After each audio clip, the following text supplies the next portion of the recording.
नमस्कार दोस्तों, आज हम जानेंगे वर्ल्ड में फेमस ब्रांड होंडा के फाउंडर सुइचारू होंडा के बारे में और उनकी इतनी बड़ी सफलता के पीछे के स्ट्रगल और मेहनत के बारे में। दोस्तों, ये कहानी शुरू होती है 1906 में टेनेरियो शिजुओका नाम के एक जापान के छोटे से गांव से, जहां पर गिएही होंडा और मिका होंडा के घर में उनके पहले बच्चे यानी कि सुइचारू होंडा का जन्म होता है। सुइचारू होंडा के पिता एक लोहार होने के साथ साथ साइकिल रिपेयरिंग का भी काम करते थे।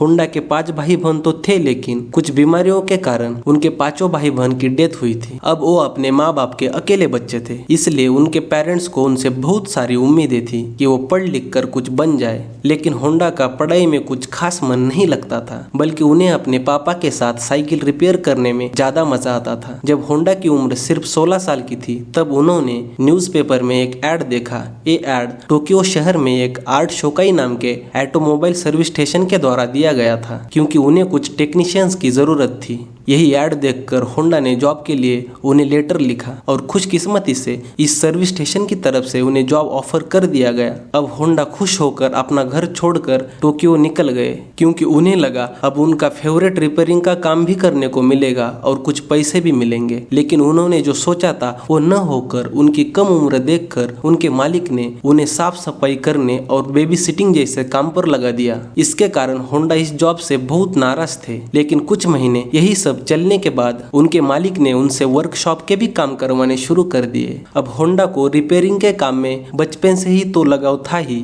इसी वजह से उनको बताया हुआ कोई भी काम वो मन लगाकर करते और सीखते। कुछ दिनों के बाद होंडा वहां पर एक अच्छे मैकेनिक बने। बाद में 1924 में जापानीज मोटर कार चैंपियनशिप के नाम से एक रेस होने वाली थी। उसी रेस के लिए उन्होंने उनके सर्विस स्टेशन के लिए as a engineer 2 sport car बनाई, जिसका नाम था आर्ट डैम्बलर और कर्टिस। ये कारें पुराने इंजन का उपयोग कर बनाई गई थी, लेकिन फिर भी इस कार ने उस रेस को जीत लिया। अब उनके मालिक का उन पर और विश्वास बढ़ गया था। बाद में कुछ सालों के बाद 1928 में उनके मालिक ने और एक सर्विस स्टेशन की ब्रांच खोलने का निर्णय लिया। ये नई ब्रांच खोलने के बाद उनके मालिक ने उसको चलाने की सारी जिम्मेदारी होंडा पर दे दी। तब होंडा की उम्र सिर्फ 22 साल की थी। फिर भी उन्होंने मेहनत करके बाद में इस ब्रांच को बहुत सफल बनाया। 1-2 वर्कर के साथ शुरू किया गया इस स्टेशन पर अगले 2 साल में ही 30 वर्कर से अधिक लोग काम करने लगे। इसी 2 साल में होंडा ने अपने एक्सपीरियंस से अपने मालिक के लिए और एक स्पोर्ट कार बनाई, जिसकी टॉप स्पीड थी 120 किलोमीटर, और ये रिकॉर्ड अगले 20 साल तक पूरे जापान में कायम था। इसी के साथ होंडा अब एक टॉप मैकेनिक होने के साथ साथ एक अच्छे स्पोर्ट कार ड्राइवर भी बने थे। अभी होंडा एक खुद का वर्कशॉप खोलना चाहते थे। अब सब अच्छा चल ही रहा था कि और एक कार रेस में उनका बहुत ही बड़ा एक्सीडेंट हो जाता है। उसमें अच्छी बात यह थी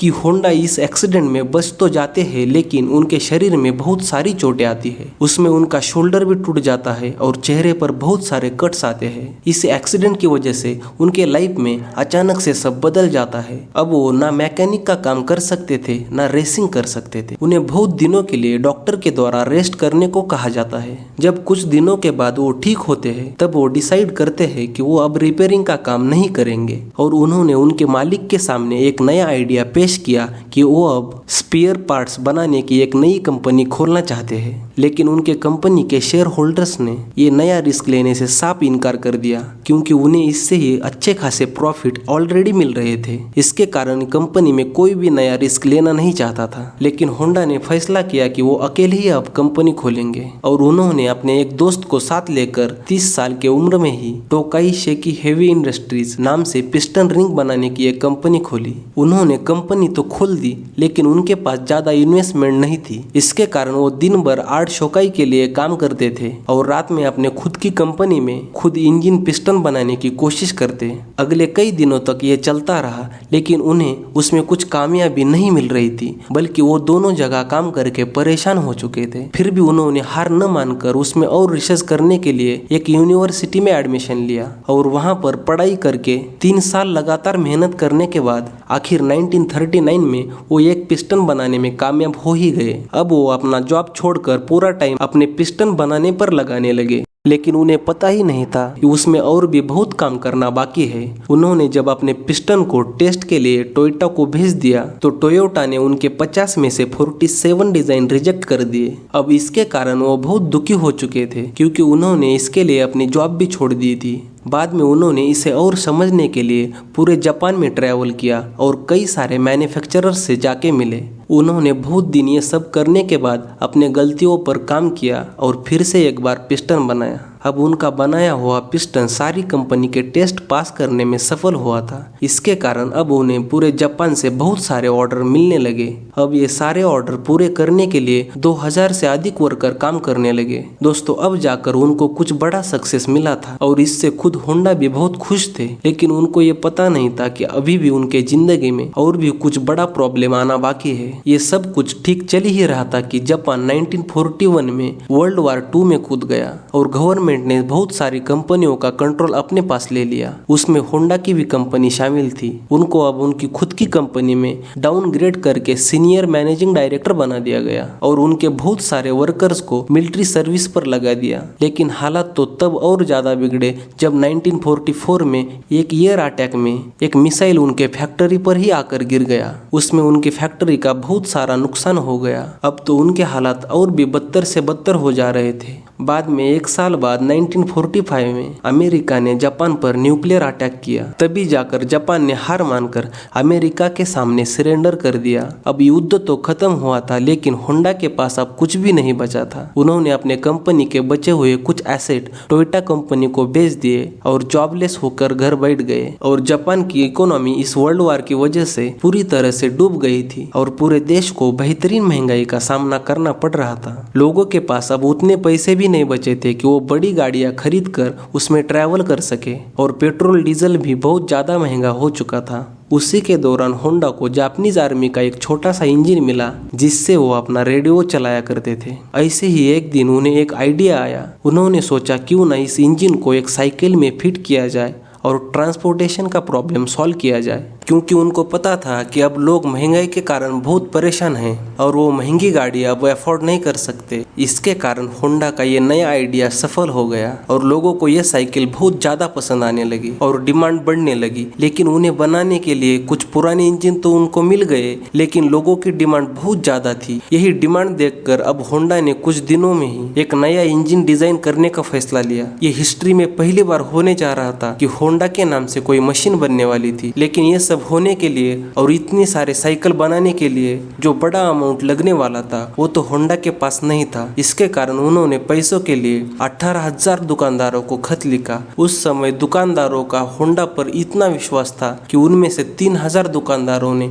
उन्हें एडवांस पैसे देने के लिए रेडी हो गए। अब अगले 3 सालों में मार्केट की और रिक्वायरमेंट देखकर होंडा ने सुपर कप के नाम से एक लाइट मोटरसाइकिल बनाई और उस मॉडल को इतनी सफलता मिली कि उसने अमेरिका के अपनी ट्रायम्फ और हार्ले डेविडसन की सेल को भी पीछे छोड़ दिया। और होंडा को पहले से ही रेसिंग का शौक तो था ही, अब उन्होंने स्पोर्ट बाइक बनाने का फैसला किया। इसके लिए वो हर एक रेसिंग कंपटीशन में जाते और जीतने वाली बाइक के फीचर्स नोट डाउन करके लेकर आते और उस पर रिसर्च करते। कुछ ही दिनों के बाद होंडा ने एक रेस के लिए एक नई स्पोर्ट बाइक भी लॉन्च कर दी जिसने 1962 इंटरनेशनल रेसिंग कंपटीशन में पहली पोजीशन हासिल की। उन दिनों में कंपनियों के लिए एक रेसिंग कंपटीशन जीतना एक एडवर्टाइजमेंट का बड़ा जरिया था। इसकी वजह से इस रेस ने होंडा का नाम अब पूरी दुनिया में छा गया और 1960s में होंडा दुनिया की सबसे बड़ी बाइक मैन्युफैक्चरिंग कंपनी बन गई। इनकी 1968 आते आते 1 करोड़ से भी अधिक यूनिट पूरी दुनिया में बेची जा चुकी थी। अब होंडा को आखिर लाइफ में उनकी 62 की उम्र में इतनी बड़ी सक्सेस मिल ही चुकी थी, लेकिन फिर भी उनके बचपन का कार बनाने का सपना अभी भी बाकी था। अब उन्होंने कार मैन्युफैक्चरिंग की तरफ जाने का फैसला किया। उनका सब बाइक बनाने में अच्छा चल रहा था, इसलिए बहुत लोगों ने उन्हें नया रिस्क लेने के लिए मना कर दिया। फिर भी उन्होंने किसी एक की भी नहीं सुनी।